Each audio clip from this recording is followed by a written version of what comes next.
This is Keys to the Shop, episode 309, a conversation with Sarah Allen and Ken Olsen of Barista Magazine. Well, hey everybody, and welcome to another episode of Keys to the Shop, where we give you insights, inspiration, and the tools you need to grow as a coffee service professional. My name is Chris DeFirio. I'm your host for the show. Thank you so much for taking the time to tune into Keys to the Shop. Now, if you haven't yet subscribed to the show, do me a favor and just hit the subscribe button wherever you get your podcasts or where you're listening right now. You'll always be updated with new content as it comes out. And also, it would be great if you would rate or review this show, as well as sharing these episodes with a friend or with your team, someone you know that could get some benefit from the content and topics that we talk about one-on-one and with our guests here at Keys to the Shop. Thank you so much, everybody. Now, if you are in the process of planning for and starting your own coffee business, or you are an existing operator that wants to take your business to the next level, improve your management, quality, your operations, then working with Keys to the Shop Consulting could really be helpful for you. Keys to the Shop Consulting is where I get to work directly with you to help you improve all these areas of your business or help you start your business off on the right foot, whether that's through structured remote consultation or on-site through trainings and cafe assessments. There's lots of ways that Keys to the Shop Consulting can come alongside of you, offer clarity, help you avoid mistakes, and help you lay foundations for a thriving and sustainable coffee business. If you're interested in finding out more, please go ahead and email me. Chris@keystotheshop.com is the email. And we'll set up a free discovery call, talk about what you've got going on and whether working with Keys to the Shop Consulting is the right fit for you. Again, the email for Keys to the Shop Consulting, Chris@keystotheshop.com. Now, today's episode is brought to you by Prima Coffee. Prima Coffee is one of the world's best specialty coffee equipment suppliers. They curate the best equipment from all over the world, and then they work hard to help you find the exact right equipment for your situation. Everyone's coffee shop is different. Everyone's needs are different. And working with Prima Coffee helps you take the uncertainty out of the equipment buying process. Go to prima-coffee.com/keys and see what I'm talking about. And as you are a Keys to the Shop listener, you can get 5% off your entire order when you check out by using the code KEYS5. Just use the code KEYS and the number 5, KEYS5, at checkout, and you get 5% off your entire order over at prima-coffee.com/keys. So if you're in the market for commercial coffee equipment, grinders, brewers, espresso machines, or even things like under-counter refrigeration and smallwares, then you need to be working with Prima Coffee. Today's episode is also brought to you by the Barista Series from Pacific. The Barista Series is the world's leader in plant-based performance beverages because they have designed their products for baristas and with the feedback from some of the world's best baristas. So when it gets on your bar, you can have full confidence knowing that it's going to stand up to the heat from steaming, produce amazing texture for latte art, and also create a flavor balance in the beverage that keeps the focus on the coffee. The Barista Series is such a wonderful product. Go check them out over at pacificfoodservice.com to learn more and get the Barista Series in your shop and try it out for yourself. If you're looking for the best plant-based beverages to serve your customers, then you need to be serving the Barista Series from Pacific. Okay, everybody. Well, today we have an amazing episode for you, truly a special one, especially for me personally. I think so many of us have grown up with Barista Magazine as just a foundational resource for our careers in coffee, and certainly I am one of those people. I have on my shelf both the first edition of Barista Magazine and the last one. So to be able to interview Sarah and Ken on the show feels truly special. Considering the impact that they've had on the community and the amazing work that they've done, it is something that anyone in my position who has a platform for, distributing resource and information aspires to. So a little bit about Sarah and Ken. Sarah Allen is the editor-in-chief and co-founder of Barista Magazine and has been a driving force in the international barista movement from its outset. Her writing is thoughtful and compelling as it covers the barista craft, as well as contributing to numerous stories on the culture of baristas to multiple magazines and newspapers. Sarah has worked in a variety of editorial positions in her 20 years of professional publishing experience as a staff writer for the Oakland Tribune in the Bay Area, as a staff writer for the Oregonian in Portland, as a freelance writer for publications like WebMD, Los Angeles Times Magazine, Hollywood Reporter, and as the editor of Fresh Cup Magazine. Now, Sarah holds a master's degree in journalism from the University of Oregon and a bachelor's degree in English from the University of California, Davis. Now, Ken Olsen is the publisher of Barista Magazine and has more than 2 decades of experience working as a writer and an editor for both mainstream and specialty coffee publications. His work has appeared in numerous publications, including academic journals, Oregon Humanities, and the New York Times. Ken holds a master's degree in communications from the University of Amsterdam in the Netherlands and a bachelor's degree in history and communications from the University of Washington in Seattle, Washington. The third wave coffee culture was really in its infancy around 2004 and 2005. There was only a few places you could go to enrich yourself as a barista back then.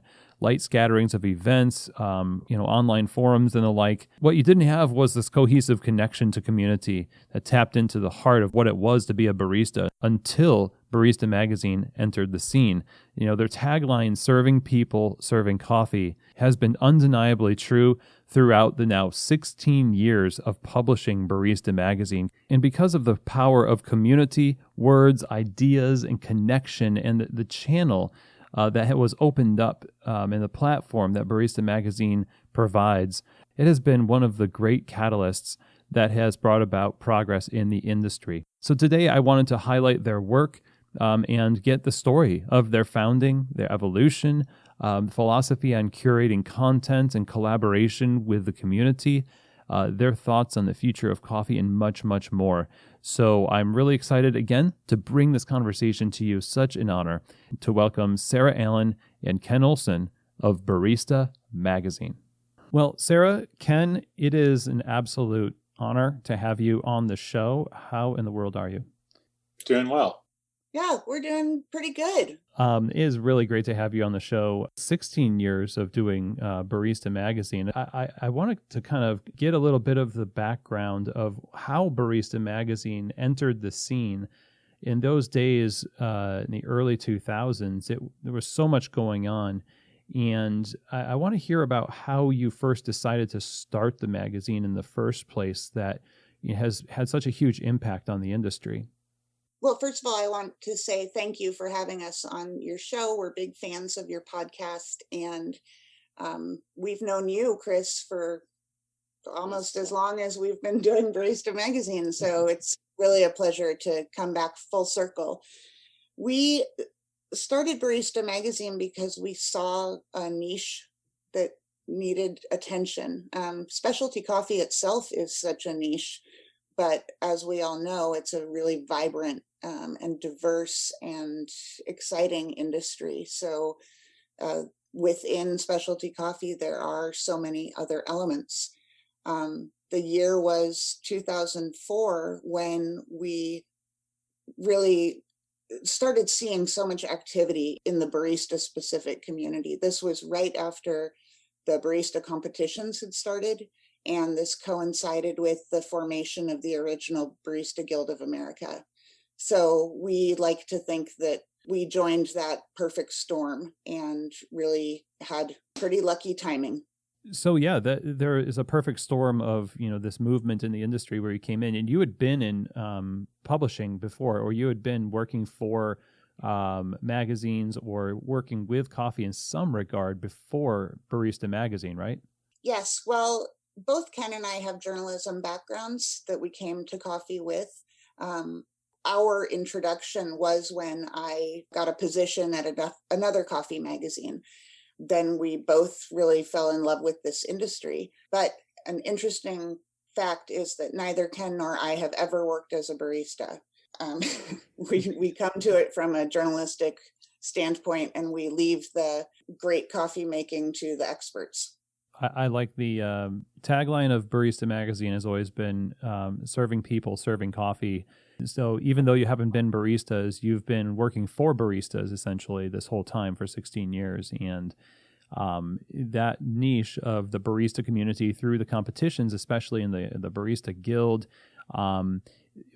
is such a great time to build a platform, because that whole time in coffee was so punctuated by people getting onto a platform through the competitions. And there was, of course, the coffee forums, and there's just this opportunity to get resources concentrated in one area. And I imagine that must have been, I don't want to say difficult, but kind of a heavy task, because there's so much when you first decide we're going to do this. I mean, what goes into deciding what the first issue is going to have in it when there's all of these different facets of this specialty coffee community that you want to represent? I mean, how did you go about deciding how you're going to format this, and what the goal was of the magazine?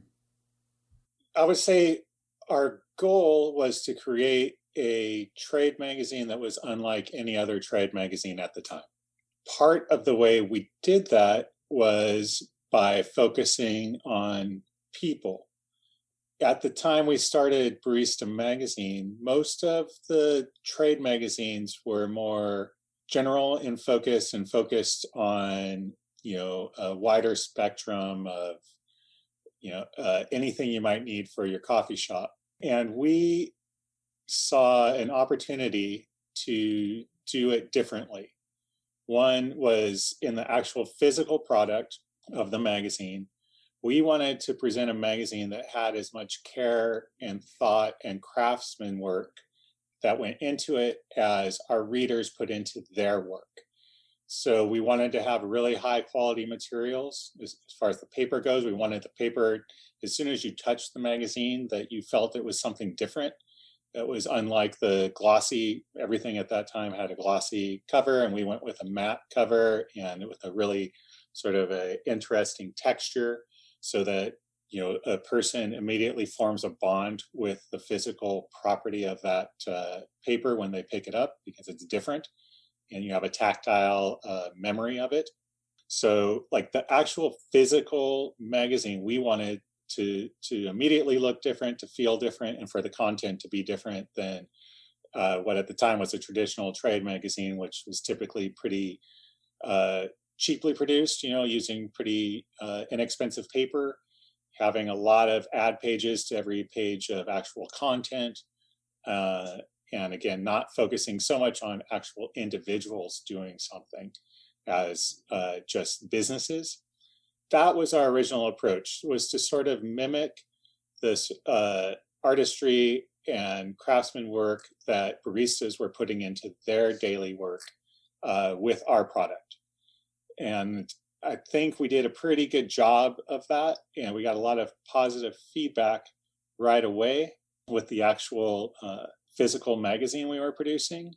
But I would say what we did not anticipate, and it was actually a huge boon to us, and certainly speaks to the longevity of our publication, was how much pride and meaningfulness the magazine would actually bring to working baristas. That is, at the time we launched it, I think barista was sort of a shorthand for an inconsequential job, for a temporary or part-time job, and that a job that basically anyone could do. I remember one of the very first trade shows we participated in, this guy came up to us and was pretty dismissive about our magazine and its chances, and his repetitive mantra was, I could teach anybody to use a cappuccino machine in 10 minutes.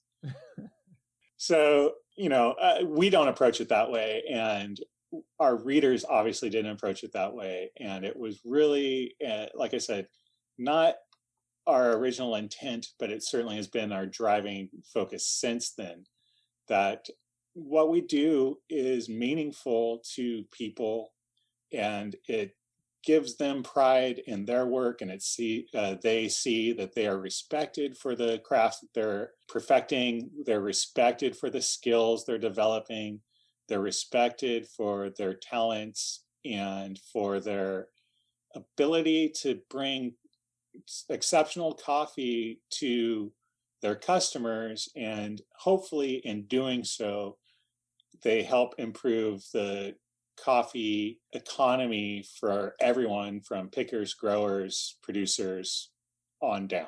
That's sort of our original idea, and what the community brought to it and really pushed us forward with. Traditionally, every industry has at least one trade magazine, whether it's, Hammer's Monthly or Hot Tub Journal or whatever. And traditionally, those trade magazines are just vehicles for ads. So I think that was the point that we wanted for our readership, to present something that really did look and feel like a consumer magazine in its quality of writing and photography and illustration and the depth of its content. But in essence, it is what the definition of a trade magazine is, which is for professionals. Taking into consideration that you tapped into this desire that baristas had to be taken seriously. When people write a note, like if you write a note to your significant other and they don't expect it, it's like, that's really cool. Hey, thanks for thinking of me. But when you start a magazine for them, you know what I mean? Like, it's like, wow, okay, now this is us. And there are, people who are workaday baristas featured in the magazine. Their opinions are being asked. And, as one of those baristas that was reading Barista Magazine from issue 1, till now, it's like that's been the through line of just seeing these are baristas that you can find working on the bar. And it does, like you said, it adds that. It doesn't add the legitimacy to it, but it affirms that the legitimacy is there, and creates this huge movement for people to say, you know what, this is my community. And that I wonder, as you started to experience that kind of response, I mean, how did that initially help guide you from what you had created? I don't want to say totally in a vacuum, but with your own good intentions. Now, how are you starting to collaborate and co-create the magazine with the input of the community? I will say that in the beginning, so much has changed over the years, and a huge one is how connected baristas and the coffee community at large with each other internationally via the internet. And when you'll remember this, Chris, when at the time, 2004 or 5, when we started the magazine, all the online resource we had was Coffeed, which was a great forum. But at that time, Ken and I were starting to travel for coffee, and we were seeing how special it was in other countries, specifically Australia and Scandinavian countries. Baristas were revered as professionals, and that was not how it was in the States. But because we saw it existing and thriving in other places, we thought, this is something. And now look at the American barista community. Everyone is connected. So I think that where we started as one of the only vehicles for information for the barista community, now we're among many. So for that reason, we're constantly watching what's happening in the community, talking to as many people as possible about what they're interested in, what they would like us to cover, what they wish they would see in our pages. And we take our cues from them. We really do serve people serving coffee. So it's whatever we can do to provide information to them in the format that they want. So is it a focus on featuring you said focusing on featuring the individual, and Yes. Then also beyond that, there's other elements of the magazine that provide more than just human interest stories, for instance. What other aspects of the magazine did you think this is really critical that we have? Not just a feature of, like, here's a barista, we want to learn about their life and what they do, whether that's a competition barista or somebody who's just working in a shop. What other elements of the magazine, kind of put together the spectrum of what you wanted to provide to the community? Well, one feature that's been in every issue since we started is the long form interview, which was originally named Master Q&A, and we switched it to one-on-one in the last couple of years. And that was a way to highlight people who weren't necessarily baristas, but had been working in the specialty industry for a while and had their lifetime of experience to share. and to get some of their experiences in coffee and general in business and life. I'm thinking of like George Howell was featured in a pretty early one of those. People who'd been involved in specialty coffee, but maybe not necessarily as a barista. And that was to provide sort of a wider spectrum of input and experience for our readers, to see that people have been working in this industry for decades, whether or not it was called specialty coffee at that time, and that they probably had some interesting information and experiences to share as well. One of the things that always sticks out to me, here in our office, we have the hallway has all the covers that we've done for all the issues. So that when we're walking into our office, we pass by all the faces of all the people that we've featured on the cover of Barista Magazine over these 16 years. And what is probably not would have been predicted when we started, but is really evident, is the longevity of people's careers in coffee, and how many of those people that we featured back in 2005 to the present are still working in coffee. Maybe they're not still a barista, or maybe they're at a different company, or more likely, it seems they've started their own company.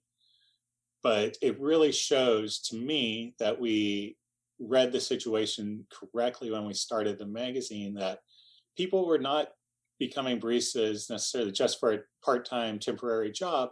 There was something about the service, the craft, and the coffee that they're serving that creates a long-term bond or a community that they want to be a part of for a long time.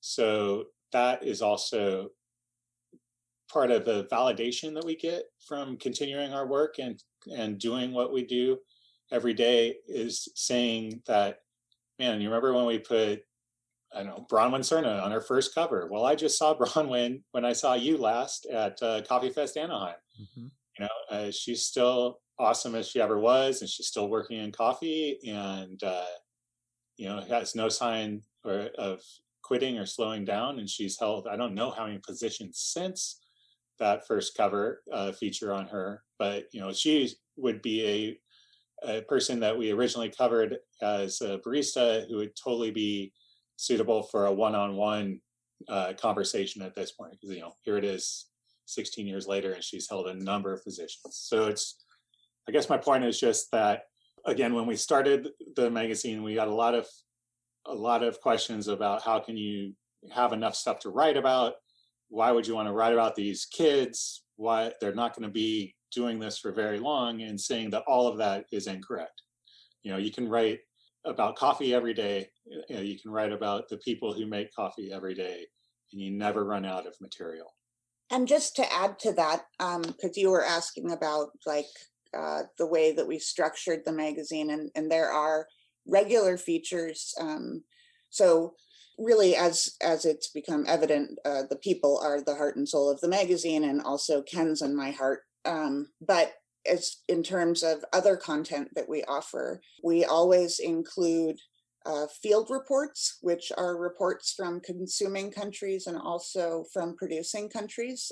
Those are usually first-person sort of travelogues from different places all over the world. We also have Tracy Allen from Brewed Behavior is our business columnist. He writes a column called Cashbox, which tackles really like nuts and bolts business advice. We have a column written by Alex and Double J of Black Rabbit Service Co. called High Maintenance, which is we call it Car Talk meets Dear Abby. It's basically people write in with questions about their equipment. We've got a tech column.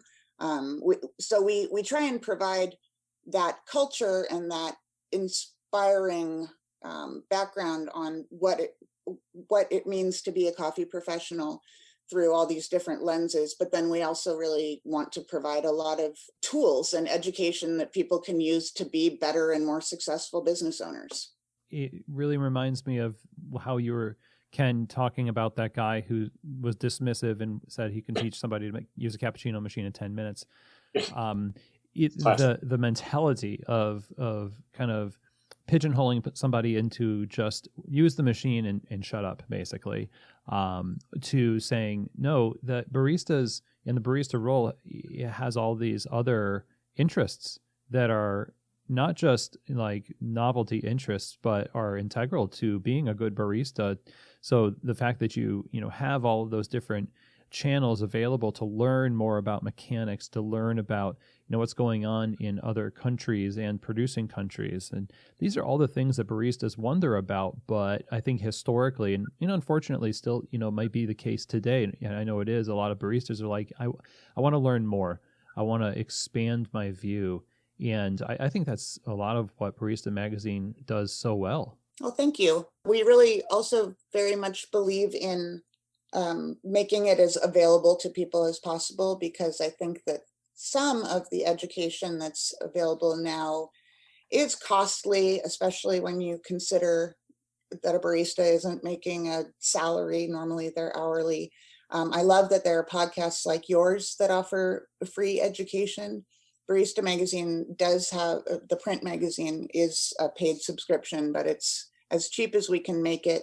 And then every issue is also available for free to read online on our website. And that's just because we want this information and content to be out there and available to as many people as possible. I feel like owners that, so many owners provide Barista Magazine as one of those things, like we get this in the store and you can read it on your break or whatever. But a magazine and what you do is almost kind of a hint, like as an owner or an operator, you can kind of do the same thing with how you resource your staff. Like you can also be the kind of leader, as you all are through the magazine, to open up and expand the possibilities for your staff. That's a great way of putting it. I hope that's the case. I mean, Ken and I have always been very transparent about the fact that we are a tiny company. We work out of the second floor of our house.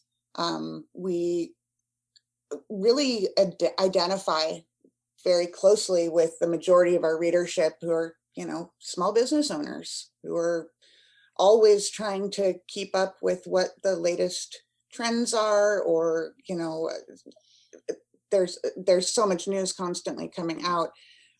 So I think that it's helpful that we can share that experience with our readers. So speaking of trends and themes, I wanted to ask you about how things have progressed over 16 years in terms of how the community has decided to use its energy and, spend its focus. Like in the early days, what would you say were the main themes that the barista community, or even just specialty coffee, was really focused on as compared to today? Specifically with coffee, what we saw was a huge movement to single origin when we started. And that was a big deal. And that, and it sort of started at that time, it was single origin just meant the country of origin. And then it was, started to drill down into a region and then maybe to a farm level. Then in the ensuing years, you've seen blends sort of make a comeback. And you have companies like Floyd's that does nothing but blends. There are these cyclical things. You get excitement from 2015 when Sasha Sestek won the WBC in Seattle with his carbonic maceration fermented coffee, right? So now there's a lot of new processing techniques, and you see a lot of different coffees using different somewhat experimental processing techniques, or adding yeasts, or doing different things to affect the flavor at the producing portion of it, not just in the brewing or grinding or roasting aspect of it. Back at the start of Barista Magazine, one of the big new pieces of equipment was the Clover brewer. Oh yeah.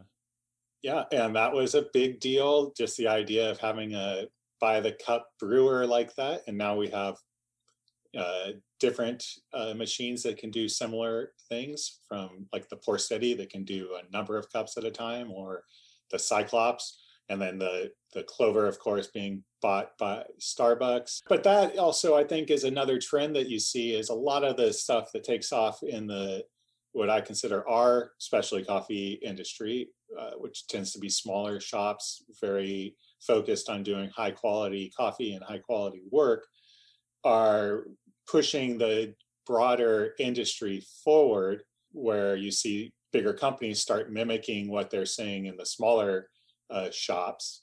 And eventually the other trend you've definitely seen is a consolidation of what were the sort of big players at the time of our launch in specialty coffee, like Intelligentsia, Stumptown, or two that come to mind immediately. They're both owned now by the same company. There's those kinds of trends. The other one that I've seen, and is frankly more rewarding for me individually or as a person, is seeing the spread of the barista culture go global. And Sarah talked earlier about how when we started, we looked to places like Australia and Scandinavia that seemed to be somewhat ahead of where the US especially coffee scene was. And now you sort of see excellent high quality cafes springing up literally around the world. To me, I find that to be just awesome, because that is a true global community, and it's a terrific thing to be a part of. And it often reminds me of musicians and the idea that it doesn't matter where you're geographically from. If you're a musician and you play music, you can play music with anybody else in the world playing music too. You know what I mean? It's a global community that you have a shared language, which is music. Here, there's a global community where the shared language is coffee.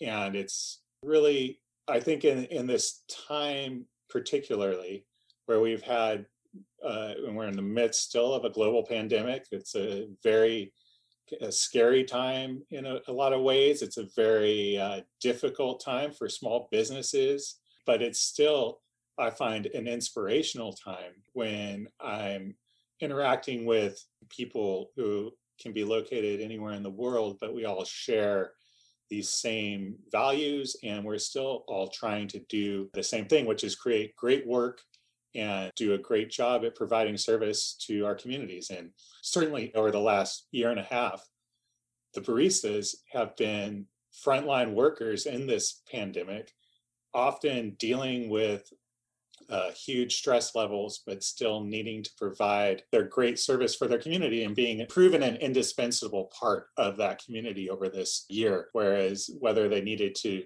change their bar flow, change their workflow, their hours, or whatever, just to keep the coffee flowing, because their customers were still coming, depending on them to provide, some sense of normalcy, or if nothing else, a cup of really good coffee. I love that point about the global community, and in how you talked about the forums and then Barista Magazine as like the original platforms for bonding and community, and then the exponential growth of it. I think Barista Magazine is obviously one of the catalysts for that. And it's not just that people are just wanting to glom onto something that they see other people doing. It's also just how they want to express that in their own culture as well. And one of the things that I see a lot of today, and I've read about also in Barista Magazine and elsewhere, is the idea of barista cultures springing up in more so in producing countries. Mm-hmm. And that seems to be almost like the zenith of this thing, where it comes full circle. And I know that this is something that you all have featured many times in the magazine, and I would wonder, what your thoughts are on that, and how you've perceived that the growth of the at origin barista community, and what it means to coffee in general. I would say for coffee in general, it's a great thing, because I think the way to make coffee sustainable and to get coffee farmers paid better is to make sure that their product is also consumed and enjoyed in the country that they produce it in. One, it keeps more of the money from coffee that's generated from the actual crop of coffee in the country of origin. Two, it creates a better connection for urban dwellers to the rural countryside. And what I'm thinking of specifically there is an experience I had in Colombia, in Antioquia, which is the region where Medellin is located. And it's one of the largest coffee producing areas in Colombia. However, the average age of a coffee farmer there, I believe at the time, was 64. And if you've spent any time on a coffee farm, you'll know that it's incredibly difficult, backbreaking labor. And the idea of doing that kind of work when you're 64 years old is just incredible to think about. So part of the problem in Antioquia, which is also unfortunately true globally, is that the countryside where crops are grown, where farming takes place, is rapidly losing its young people. Typically, they move into the cities. And then there's nobody left to continue on the farming traditions and to maintain that culture. And so this event in Antioquia to encourage young people to be involved in coffee. Part of the way they did that was to give them barista skills training. They would learn to pull espressos, but also to do some latte art. Part of it was also giving them some experience on roasting machines so they can see more of the actual process. Here, this is the coffee that was grown nearby here that's been processed, and this is going to get roasted, and then we're going to prepare it and serve it. And and so they get the more of a concept of the whole chain. But also they got to have a latte art competition, and the enthusiasm and fun that they had doing that was palpable and evident. And it was obvious that it was a way to really sort of show them that coffee can be fun, and you can have a community with it, and you can maybe do this as a job. So it was a really rewarding thing to go see, and it was one of the reasons why we decided to make the digital version of the magazine free, because these kids in Colombia could not afford to pay for us to actually mail them hard copies of the magazine, but they definitely desperately wanted to be involved with what they saw as a very engaged, active, and cool global community. I just wanted to add to that just the word empowerment, because I think that when baristas can see that this is a really cool job, coffee is a really cool thing. It's not just the business that my parents and my grandparents and my great-grandparents have been doing to grow their families. And I was just thinking too that it was 10 years ago that Alejandro Mendez from El Salvador won the World Barista Championship. That's wild that it's been a whole decade. And the year after he won, Raul Rodas from Guatemala won. So I think that, yes, those barista communities in producing countries are coming up more and more, but they do need some help to be fostered and encouraged. And I'll just make one more note, which is there's two wonderful guys in Mexico, Arturo Hernandez and Jose Areola, who started the Mexican Barista Championships so long ago. I think it was around 2004 or 2005. They were certainly the first producing country participating.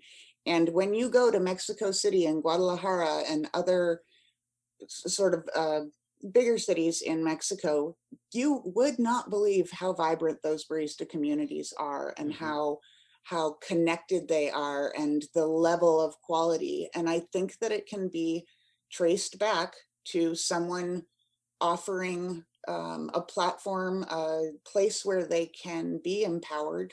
So those are just the kinds of rewards I feel like we've been able to observe throughout the time that we've done the magazine, is watching these communities develop and grow the scene and the culture in their native areas by leaps and bounds. It seems to me a happy barista or a well cared for barista who has joy in their role is the best marketing that you could possibly have. I think that's very correct.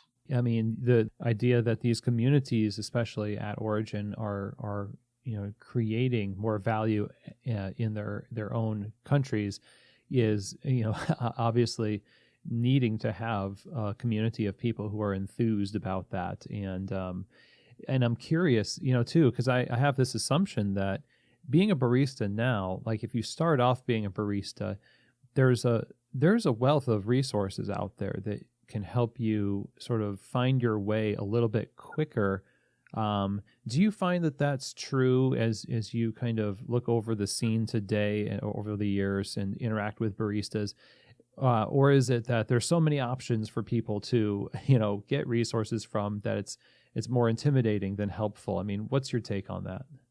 Baristas their first community is the one in their shop. And, this is a social job. You're talking all day, every day. And so someone's going to say, I watched this really cool video on YouTube about pouring latte art, or I read this really cool article about a producer in Honduras, or, they're sharing information, and then that grows. But I think that it can be intimidating, just like in any community, when it feels cliquey.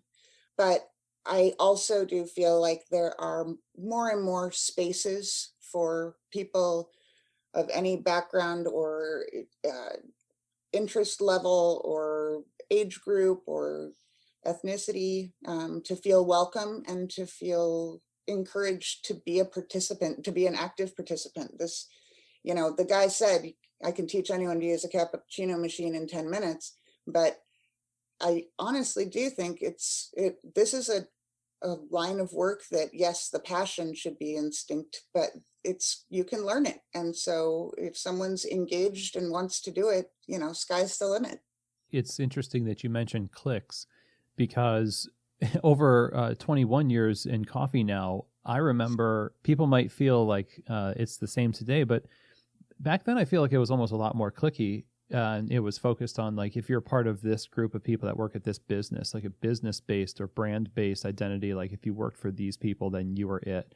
And just because of how expansive specialty coffee is, like, New York City had like 4 good coffee shops in the early 2000s, and now they have hundreds. It's hard to really hang your hat on that whole, like, I work at this company and therefore I am, the bee's knees or whatever. So it feels like now it's almost like what Barista Magazine started doing, which is focusing on the individual. So we kind of look at people a little bit more like, this is a person that serves coffee, not a person that works at this coffee shop and therefore they're validated, but they're validated more so because they're an awesome person and they make coffee just like me.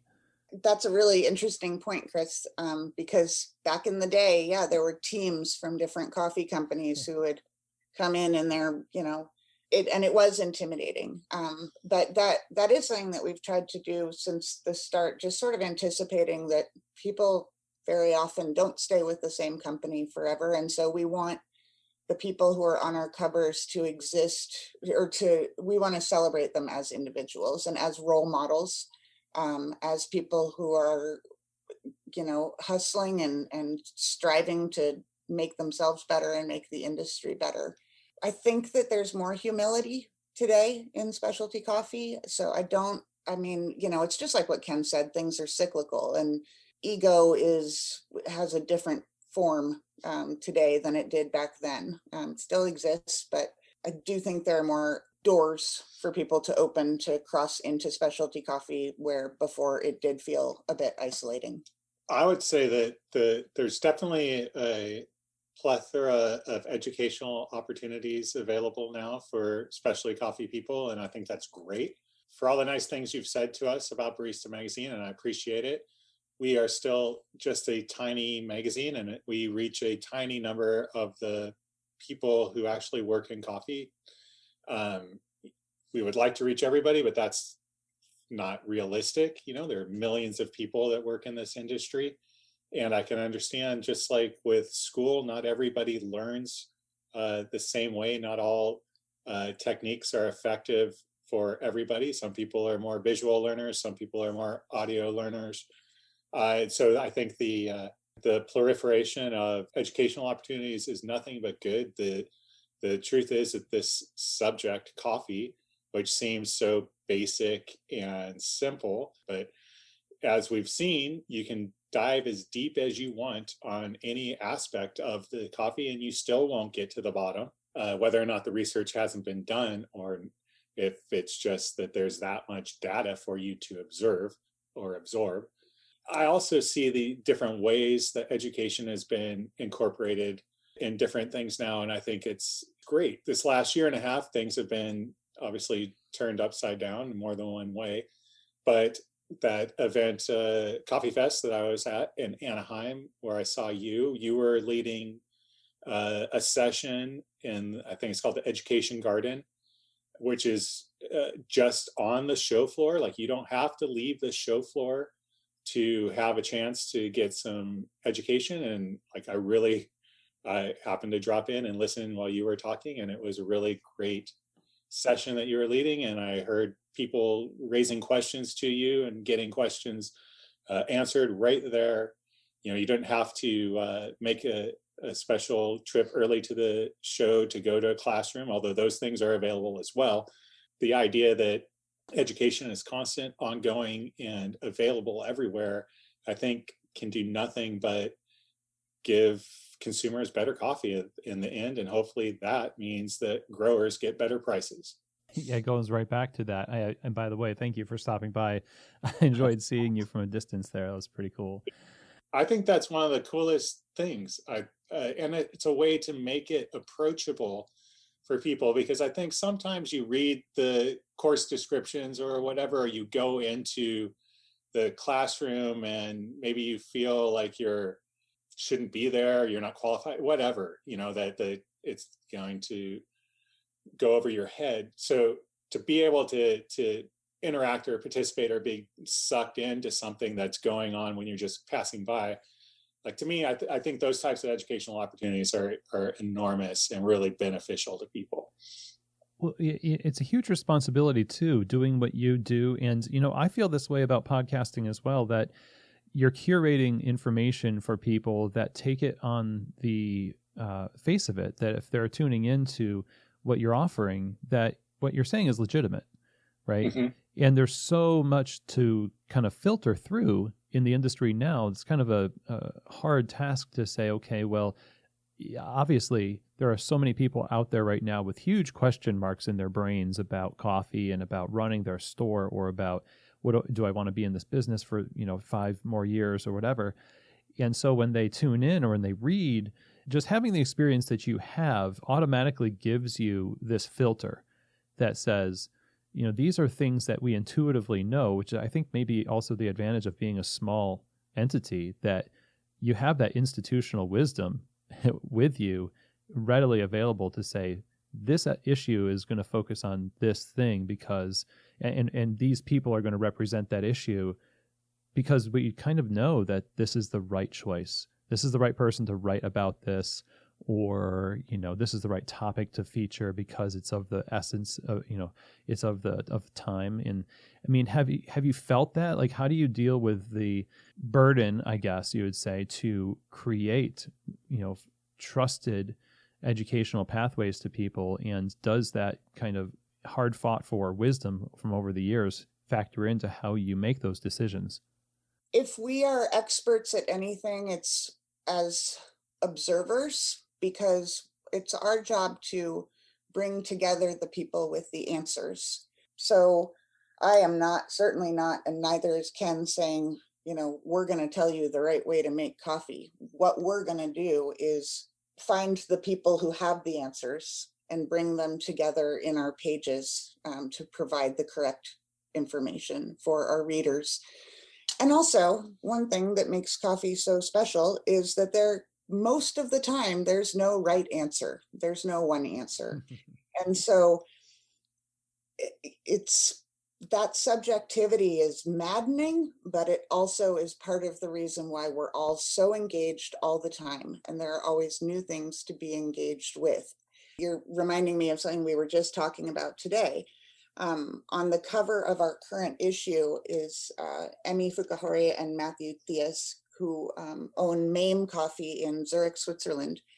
And we had such a fun time interviewing them because they are hyper focused on fruity and funky coffees.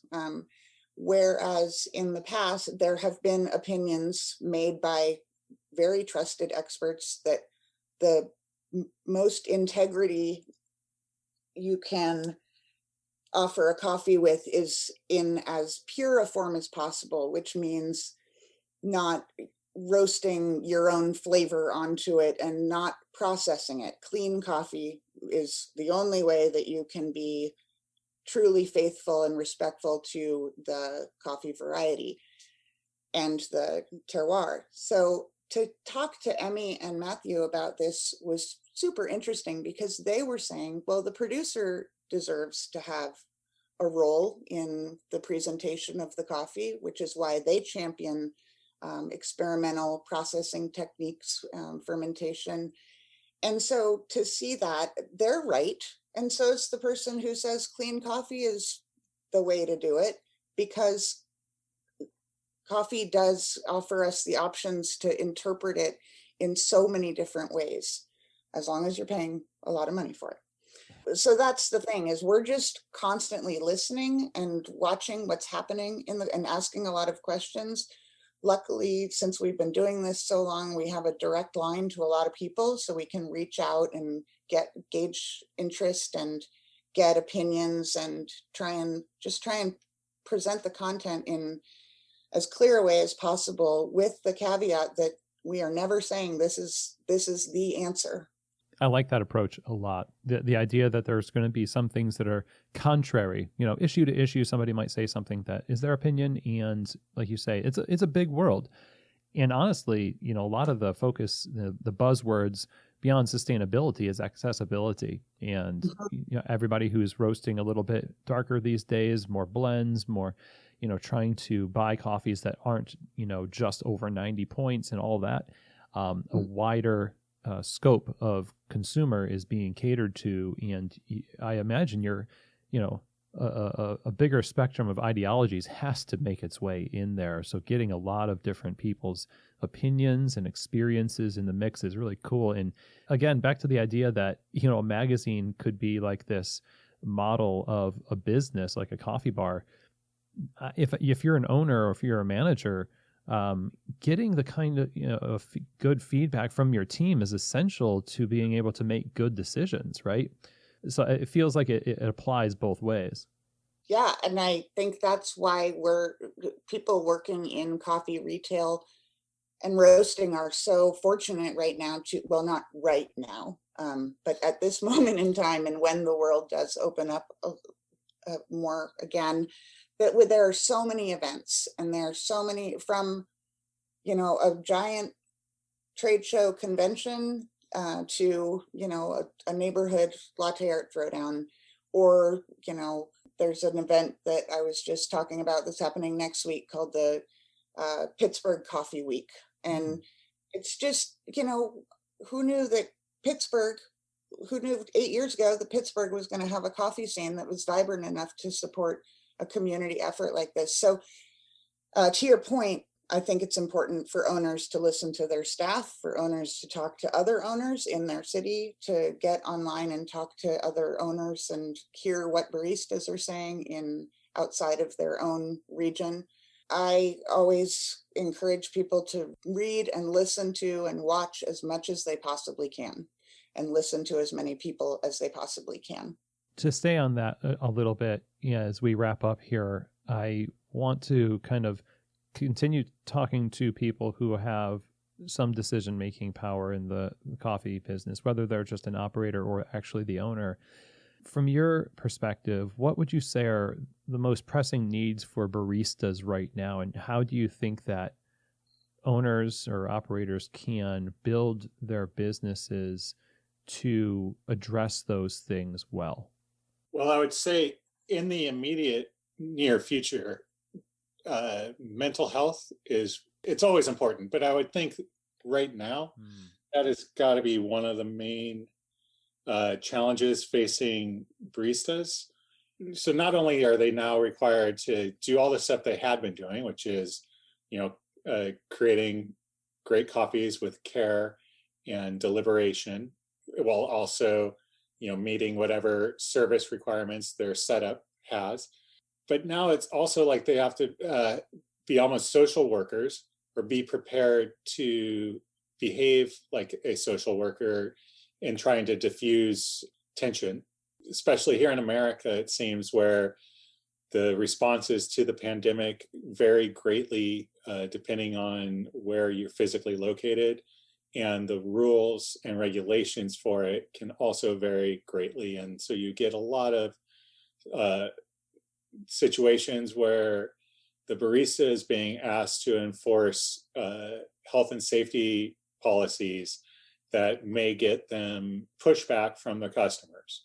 That sounds crazy, but unfortunately, that is a reality right now. And so at the very least, I think all the baristas out there need, one, our respect for coming to work every day and working in this and through this entire pandemic, but two, support from managers or ownership to either be providing them with de-escalation training or having set procedures and practices in place if customers are giving them grief or pushback on whatever the store's health and safety protocols are. Hopefully, these are things that we can work through and get through with this pandemic and get over. But certainly right now, I think that is a huge, huge thing. It boggles my mind, to be honest, that we're in this situation, because there's just one thing we needed to do to get through this pandemic, and that was to care for each other. If we just show a little compassion and caring for everybody around us, this pandemic would be over already. And right now, in the society at large, apparently that is too much of an ask. But I don't think it's too much of an ask for us to give to each other on an individual basis. And I think to be successful moving through this as a business, you really have to be aware of that. And hopefully companies are supporting their baristas with that. It's always been a very emotionally heavy position to be a barista day to day, not knowing what to expect. And now almost, mixing with that, knowing what to expect and not really wanting to deal with it. So yeah, I think that's well said, that we definitely have the responsibility to care for them, our staff, and give them the resources that are necessary for what we are going to predict they're going to need, and not just kind of let them flounder and figure it out for themselves. Because yeah, you're right, they need all the help they can get. Well, and with the sort of hiring crisis right now, when you look at the shops that aren't having trouble keeping staff, it's the ones that maybe they can't even pay as well as they'd like to, but they're caring for their staff. They're respecting them. They're listening to them. They have their baristas' backs. So, it's not just the right thing to do from an ethical standpoint. It's a good business decision. That's true. And it always has been, right? Yes.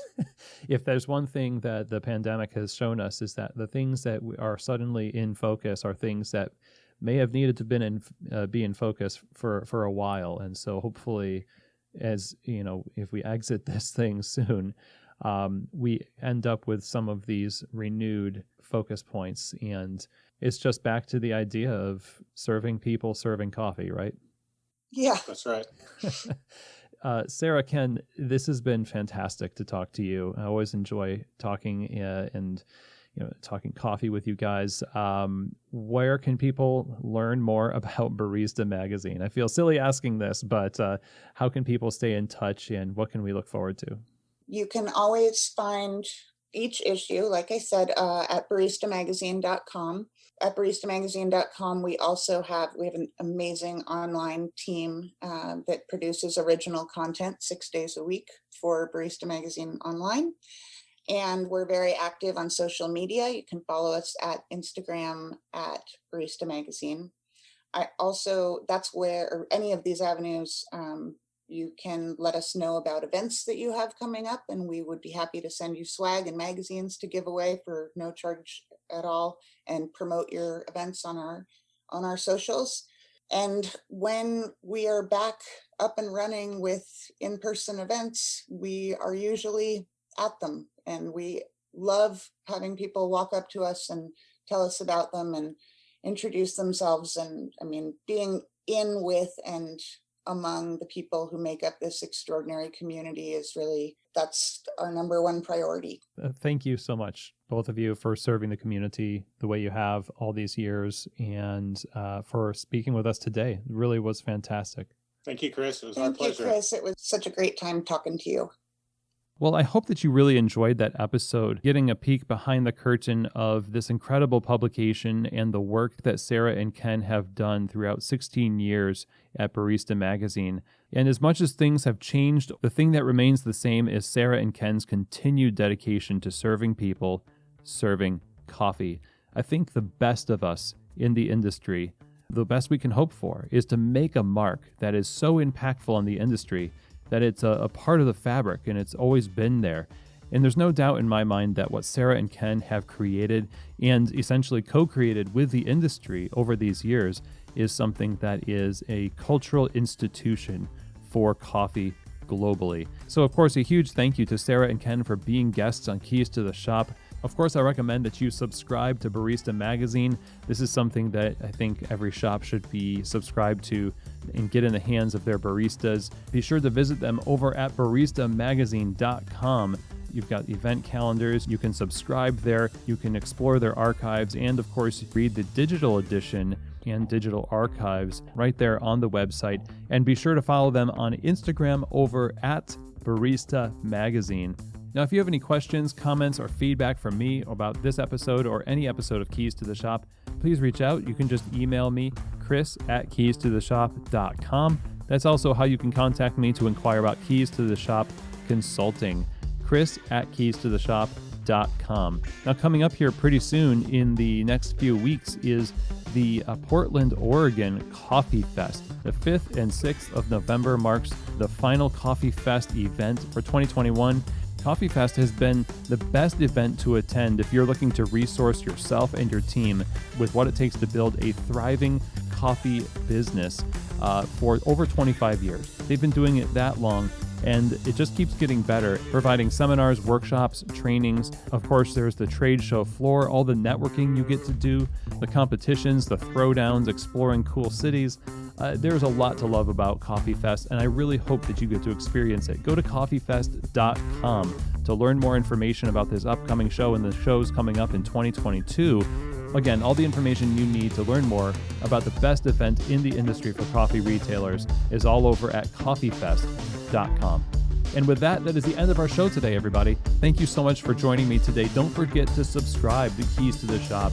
Share these episodes with a friend. And as always, I hope that this episode has truly given you keys to the shop.